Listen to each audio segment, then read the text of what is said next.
Right, this is our first review on, here's the movie that we're going to review, Harry Potter and the Half-Blood Prince. Movie sucked. Okay. Okay, hold on a terrible. second, D. Yeah, hold on a second before you start flaming. Okay, personally, I thought the movie was okay. Personally? But there are a lot of flaws with this movie, and I can see why my brother doesn't like it. For one thing, there are a lot of awkward moments, especially when they had that little dinner party with the teacher. Anything you want to say on that, DA? The awkward moments? You want anything to say on the awkward moments? Yeah.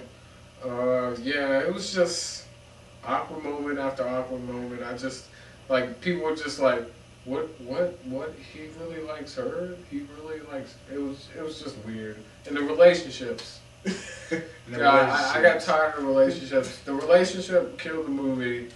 All the Ron was getting with some random girl who was probably a freak. Basically, it was a whole bunch of teenagers and their hair. And they're raging hormones. Yeah, they're raging hormones, basically. And they must have been horny as crap. That's all I gotta say. Because it was a terrible movie, and it was funny because they would be random, the camera would be randomly going down the hallway, and it would be just like a 13-year-old couple just making out. I mean, just randomly, and it's just, it was stupid.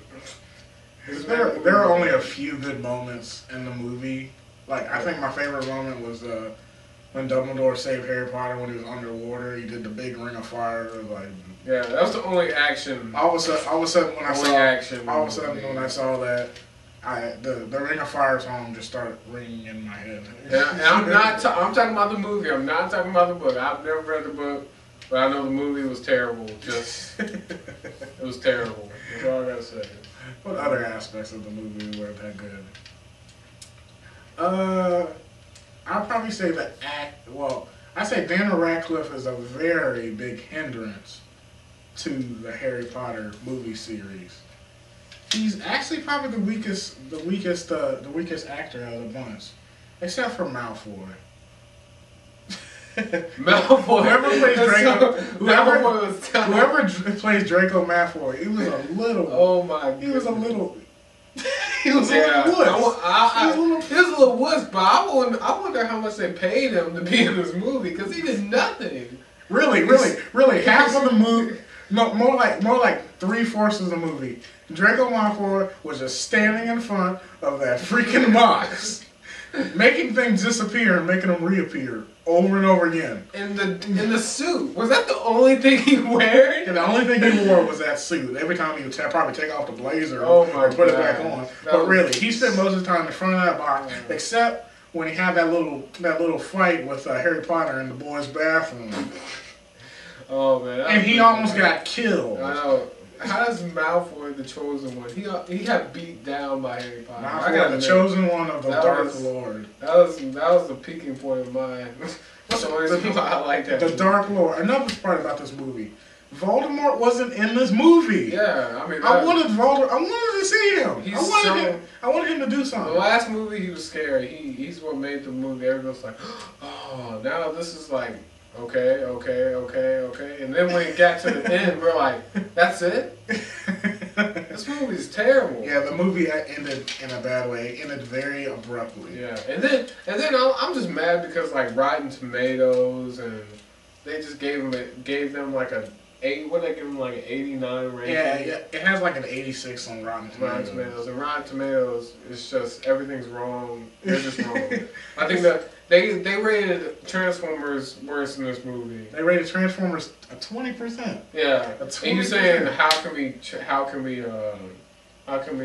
like, you know, just how do you say it, Michael?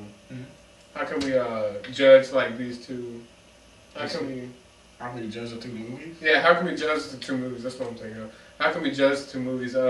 They're supposed to be based on action. I thought Harry Potter was based on action, but when you talk about action, when you talk about Rotten Tomatoes, Rotten Tomatoes is rated by a whole bunch of people. Yeah, random. So it can be high notes or low votes. It doesn't matter. But anyways, what we think what I think and based on my brother's thoughts, out of 10, what do you give Harry Potter and the Half-Blood Prince? I give it a 3 just because I give it a 3 just because just the way, if you look at the other movies they did, it was terrible compared to all the other ones. It was terrible. I mean, some people say this is my favorite one. Yeah, how can this be your favorite one? Like, they didn't do anything in this movie. This is like a filler. Have you ever seen anime? It's like a filler. A filler. What's the point of a filler?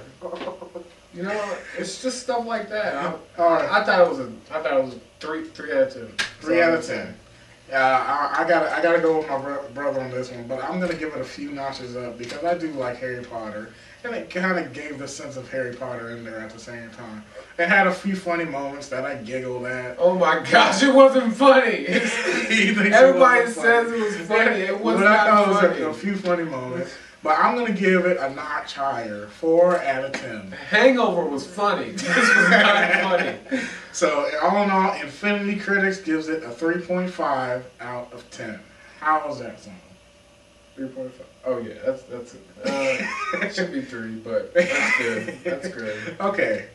Next review will be on a user request. Let's hope I can get some users to request a good review. Anything you want. Just nothing sexual and nothing too vulgar. And nothing we have to pay money for. And nothing that we have to pay that much money for. I don't care. But let's not go overboard. Alright, this is Out There, and this is DA. And we are signing off.